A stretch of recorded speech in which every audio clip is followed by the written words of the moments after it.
अस्सलामुअलैकुम। आज का जो टॉपिक है एसक्यूएल कॉन्स्टेंट्स। ये कॉन्स्टेंट होते क्या हैं?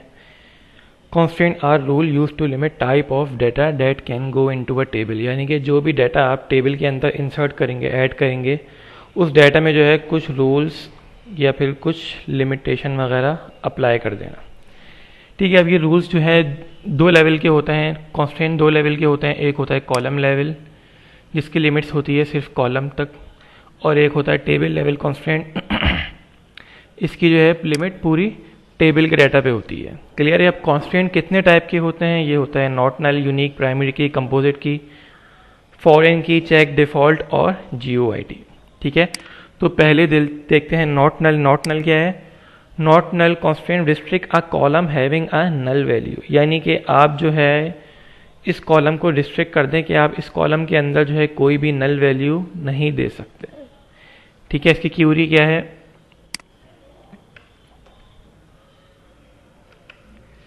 इसको मैंने कंट्रोल भी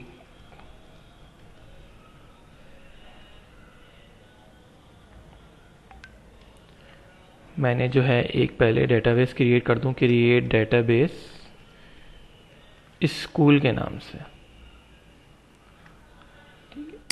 एग्जीक्यूट। ये मेरा डेटाबेस क्रिएट हो गया,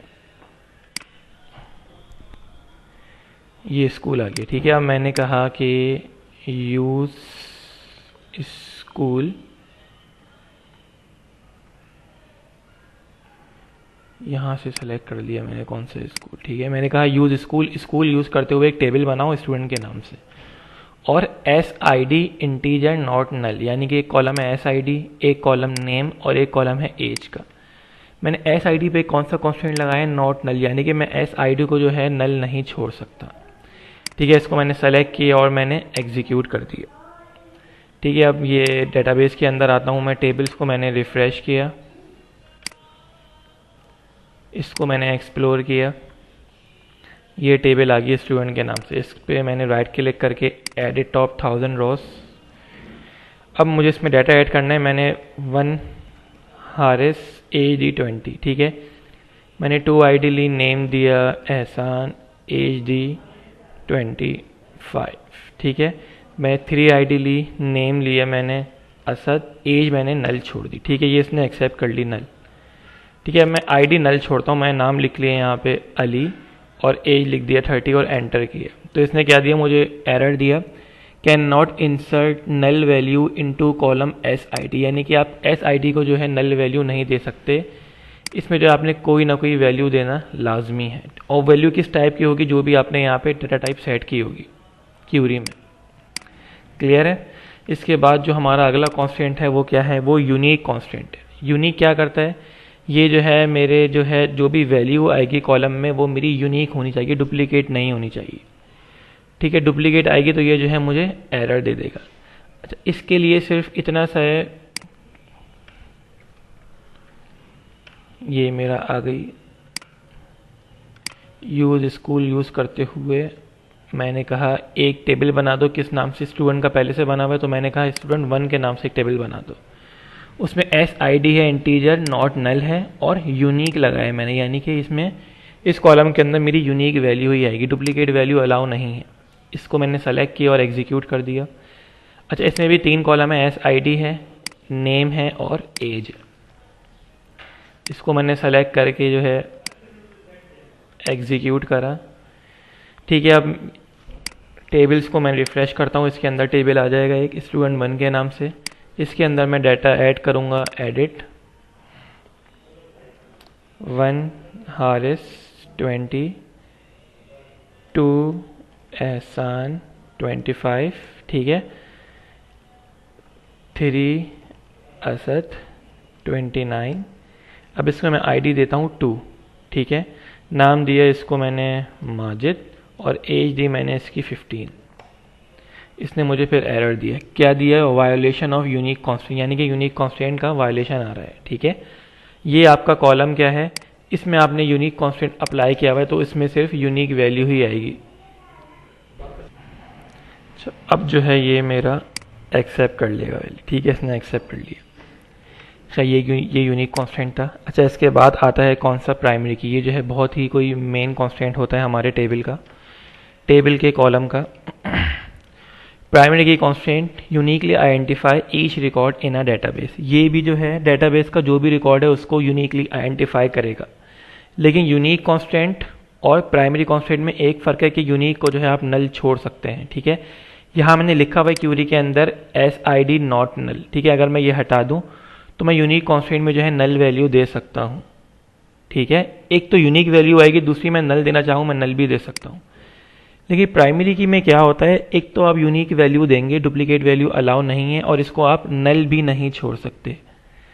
क्लियर हो गई ये बात। अब मैंने जो है ये इसकी क्यूरी है, इसको मैंने सिंपल कॉपी किया और डेटाबेस में अपने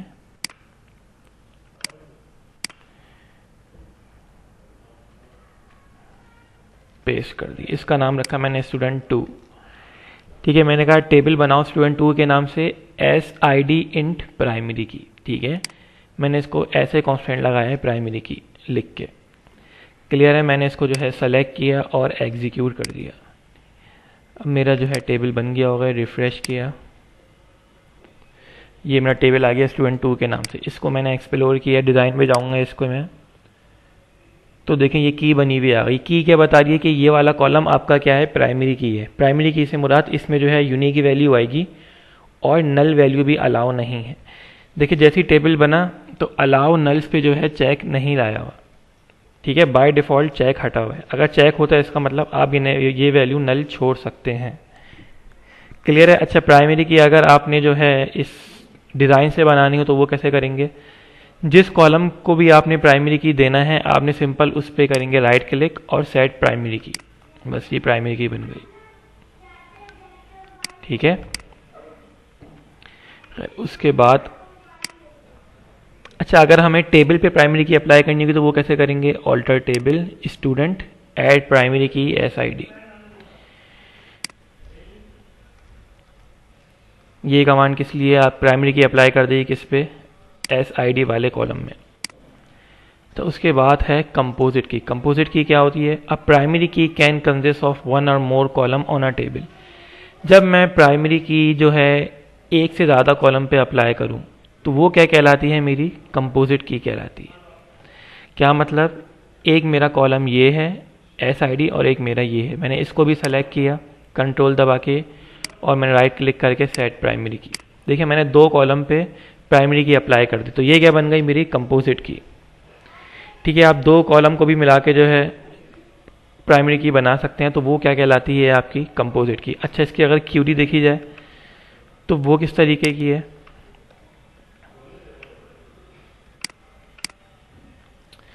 मैं लिख देता हूँ।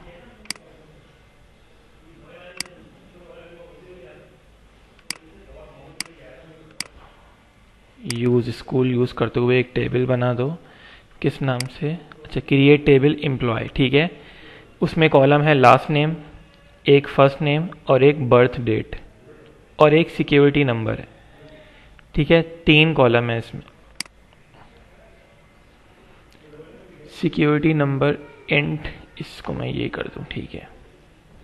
लास्ट नेम की डेटा टाइप क्या है, वार4, फर्स्ट नेम वार4, बर्थ डेट की डेटा टाइप है डेट टाइम और सोशल सिक्योरिटी नंबर की डेटा टाइप क्या है, इंटीजर, ठीक है।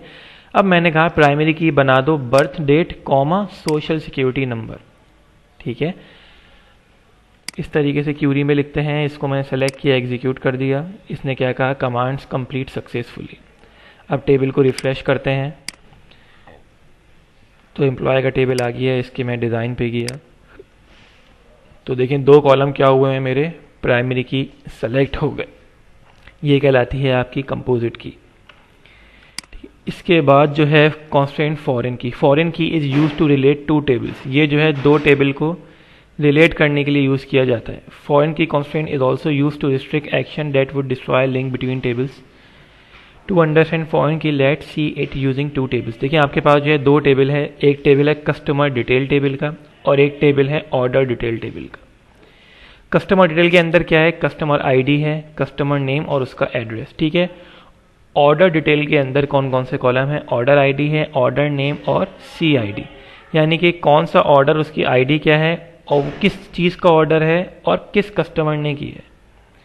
देखिए एक कॉलम ये रहा इसका सी आई डी और एक ये रहा सी आई डी, तो ये क्या है, फॉरेन की है। ये बता रहा है कि 101 जिस कस्टमर की आईडी है उसने ऑर्डर 1 का ऑर्डर दिया था, ठीक है, और इस ऑर्डर की आईडी क्या है, 10 है। इसी तरीके से जिसकी 103 आईडी है इसने ऑर्डर दिए ऑर्डर 2 का जिसकी आईडी है 11। ये क्या कर रहा है, आपस में दो टेबल्स को रिलेट करा रहा है।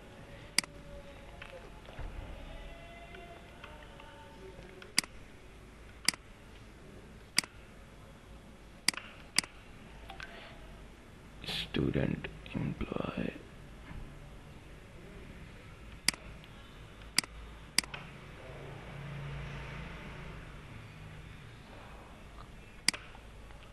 क्या कहा, एक टेबल बना दो ऑर्डर डिटेल के नाम से। ऑर्डर आईडी इन प्राइमरी की, इसका पहला कॉलम क्या है, ऑर्डर आईडी है। दूसरा कॉलम क्या है, ऑर्डर नेम है। और सी आई डी तीसरा कॉलम है इंटीजर टाइप का। मैं यहाँ पे दे रहा हूँ फॉरेन की रेफरेंस किसका, कस्टमर डिटेल के टेबल का। कस्टमर डिटेल का टेबल जो है इसी के नीचे होगा। ये मैं कस्टमर डिटेल का टेबल बना देता हूँ इसी के ज़रिए, सिंपल मैंने कहा control C comma control V. Table का नाम क्या है, कस्टमर डिटेल, और इसके अंदर कौन कौन से कॉलम आएंगे, कस्टमर आईडी आएगी, ओ आई, ये कस्टमर आईडी का कॉलम है, एक कॉलम है कस्टमर नेम का, ठीक है, और एक कॉलम है कस्टमर एड्रेस का, ठीक है। एड्रेस इंटीजर टाइप रख दी और ये सब कुछ मैंने मिटा दिया।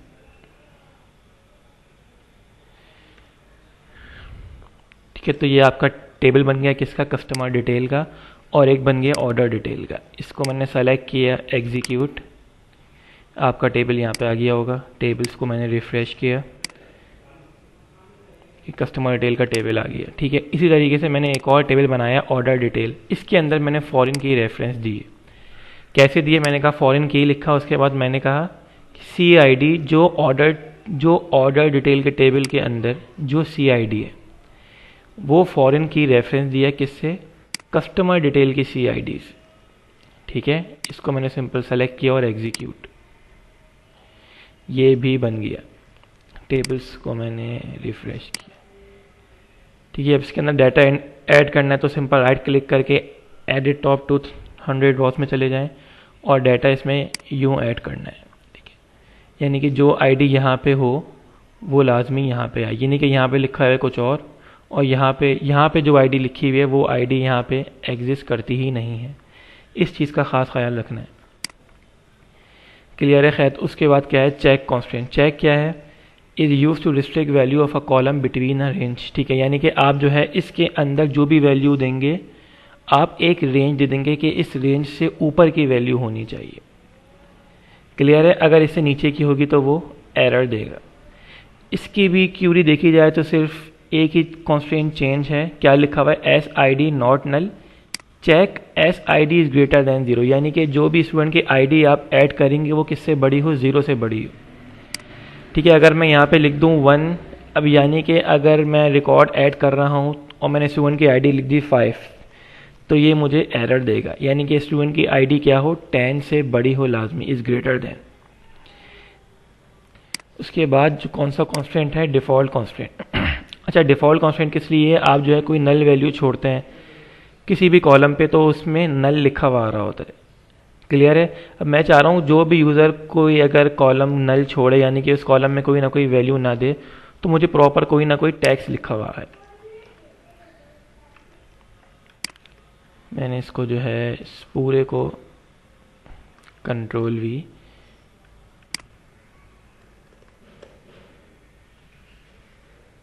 नॉट नल, फर्स्ट नेम या लास्ट नेम को मैं रिमूव ही कर दूं, सिर्फ फर्स्ट नेम वाला कॉलम है, एज है और सिटी नेम।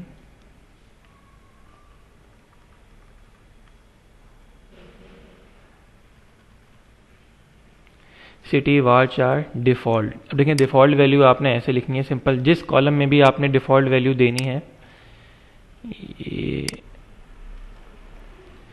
मैंने कहा सिटी नेम में दी है, किस में दी है मैंने, सिटी में दी है। वारचार इसकी डाटा टाइप है। डिफ़ॉल्ट वैल्यू क्या दी, दिस इज़ डिफ़ॉल्ट वैल्यू। कुछ भी आप टैक्स लिखना चाहें यहाँ पे आप लिख सकते हैं, मैंने ये टैक्स लिख दिया, this is default value.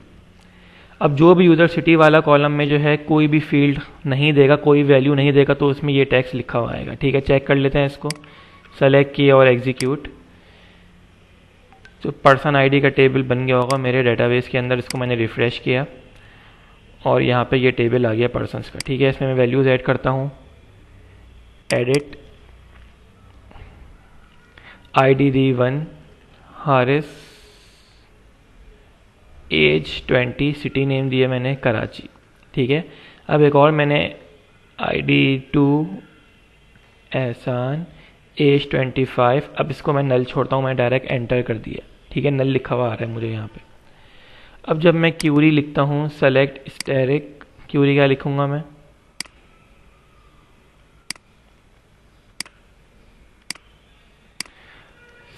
Select static from persons. इसको मैंने सेलेक्ट किया और एग्जीक्यूट कर दिया। तो देखें यहाँ पे क्या लिखा हुआ आ गया, दिस इज़ डिफ़ॉल्ट वैल्यू। ठीक है, हालांकि मैंने जो यहाँ पे कोई वैल्यू नहीं दी थी, नल लिखा हुआ है यहाँ पे, तो इसको जब मैंने एग्जीक्यूट करा मुझे यहाँ पे ये लिखा हुआ कि दिस इज़ डिफ़ॉल्ट वैल्यू। ठीक है, जो भी टैक्स आप देना चाहें डिफ़ॉल्ट में वो आप दे सकते हैं। अच्छा, इसके बाद क्या है, आइडेंटिटी कॉन्स्टेंट। ये क्या है आइडेंटिटी, अब देखें मैं जो है डाटा ऐड कराते वक्त क्या कर रहा था, हर बार जो है आईडी भी दे रहा था, 2 दी, 3 दी, फिर 4। ठीक है, अब मैं चाह रहा हूँ मैं सिर्फ डाटा इंसर्ट कराऊँ, यानी कि आईडी क्या हो, ऑटो इंक्रीमेंट हो, यानी कि खुद ही बड़े मैं एंटर करता जाऊँ, आईडी जो है खुद ही बढ़ती जाए। इसके लिए यूज़ होता है कौन सा कॉन्स्टेंट, मेरा आइडेंटिटी वाला। ठीक है, इसका सेंटेक्स क्या है, सिंपल, स्टूडेंट आईडी एक कॉलम है, इसकी डाटा टाइप इंटीजर है और आइडेंटिटी 1,1, यानी कि 1 इसका स्टार्टिंग पॉइंट है, 1 से शुरू होगा और एक एक का इंक्रीमेंट होगा। अगर आप चाह रहे हैं बढ़ाना तो आप यहाँ पे सिंपल इसको, अगर आप चाह रहे हैं 2 का इंक्रीमेंट हो तो आप यहाँ पे 2 लिख दें। ठीक है, इसको भी देख लेते हैं एक बार रन करके। इसको मैंने कॉपी किया और यहाँ पे क्रिएट टेबल स्टूडेंट, एक टेबल बनाओ स्टूडेंट के नाम से जो कि पहले से बना हुआ है, मैंने इसका नाम कर दिया स्टूडेंट 3। ठीक है, कौन कौन से कॉलम है इसमें, स्टूडेंट की आईडी होगी इंटीजर टाइप की और आइडेंटिटी 1,1 नॉट नल। ठीक है, बाकी सारे वही सेम कॉलम है, फर्स्ट नेम, लास्ट नेम और ईमेल एड्रेस वगैरह, जो भी आप कॉलम वगैरह ऐड कराना चाहें स्टूडेंट के टेबल में। खैर मैं जो है इसको सेलेक्ट करता हूँ और एग्जीक्यूट, मैं टेबल्स को करता हूँ रिफ़्रेश, तो देखें स्टूडेंट 3 वाला टेबल आ गया यहाँ पे। इसको पे मैंने किया right click, edit top 200 Ross. अब मैं इसमें देता हूँ हारिस, एहसान, ईमेल, ये मैंने एंटर किया तो देखें आईडी खुद ही बढ़ गई। ठीक है, एक और मैंने नाम दिया अली, ये तो आईडी वाला कॉलम क्या हो रहा है, ऑटो इंक्रीमेंट हो रहा है। ठीक है, अच्छा इसके बाद है ड्रॉप कॉन्स्टेंट। ये क्या करेगा, कोई कॉन्स्टेंट मुझे डिलीट करना हो टेबल कॉलम में से तो इसके लिए यूज़ होगा ड्रॉप कॉन्स्टेंट। ठीक है, इसका सिंटैक्स क्यूरी क्या है, इसकी ऑल्टर टेबल एम्प्लॉय, यानी कि ऑल्टर वर्ड आएगा, उसके बाद जो है टेबल और उसके बाद टेबल का जो भी नाम होगा वो आएगा। उसके बाद क्या कहना है, सिंपल ड्रॉप कॉन्स्टेंट पी के एम्प्लॉय, यानी कि ये वाला कॉन्स्टेंट ड्रॉप हो जाए, रिमूव हो जाए। क्लियर है। अच्छा GUID जो है इसको हम नेक्स्ट वीडियो में देखेंगे इंशाल्लाह। अभी कौन कौन से देख लिया हमने, नॉट नल, अभी देख लिया हमने नॉट नल, यूनिक, प्राइमरी की, कंपोजिट की, फॉरेन की, चेक और डिफ़ॉल्ट। GUID इंशाल्लाह नेक्स्ट वीडियो में, तब तक के लिए अल्लाह हाफ़िज़।